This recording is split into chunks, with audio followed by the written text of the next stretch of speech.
নোবেলজয়ী অর্থনীতিবিদ অমর্ত্য সেনের মতে, poverty is not just a lack of money, it is not having the capability to realize one's full potential as a human being.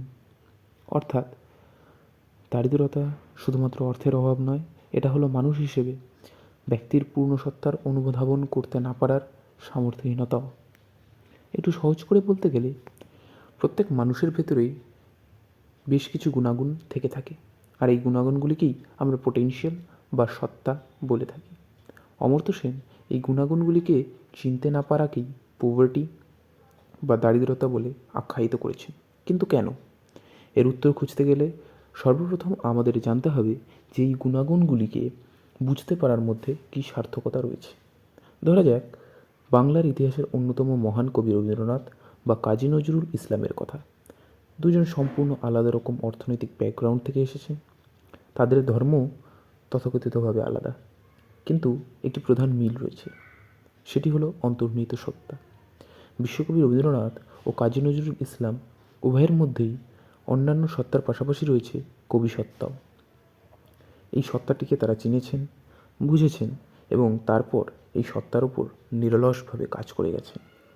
ঠিক যেমন একটি প্রকাণ্ড শাখা প্রশাখাযুক্ত বটগাছের সম্ভাবনা একটি ছোট্ট বীজের মধ্যে নিহিত থাকে, ঠিক তেমনি তাদের দুজনের এই মহান ব্যক্তিসত্তাও তাদের মধ্যে নিহিত ছিল।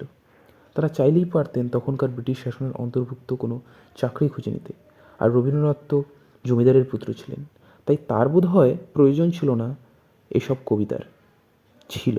প্রয়োজন ছিল, কারণ অন্য সকলের মতো তারা শুধুমাত্র অর্থনৈতিক নিরাপত্তার পিছনে ছুটে যাননি, কারণ তাদের ছিল নিজের শিল্পের প্রতি অগাধ শ্রদ্ধা আর ভালোবাসা।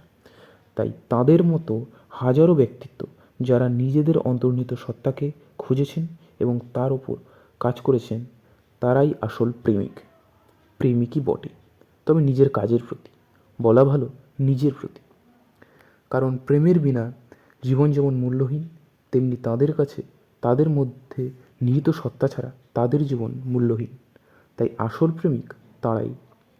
তাই যদি নিজের সত্তার প্রতি ভালোবাসা এনে রেখে কেউ যদি কুবেরের ধন সম্পত্তিও লাভ করে, তারপরও আদতে সে নিতান্তই একজন দরিদ্র।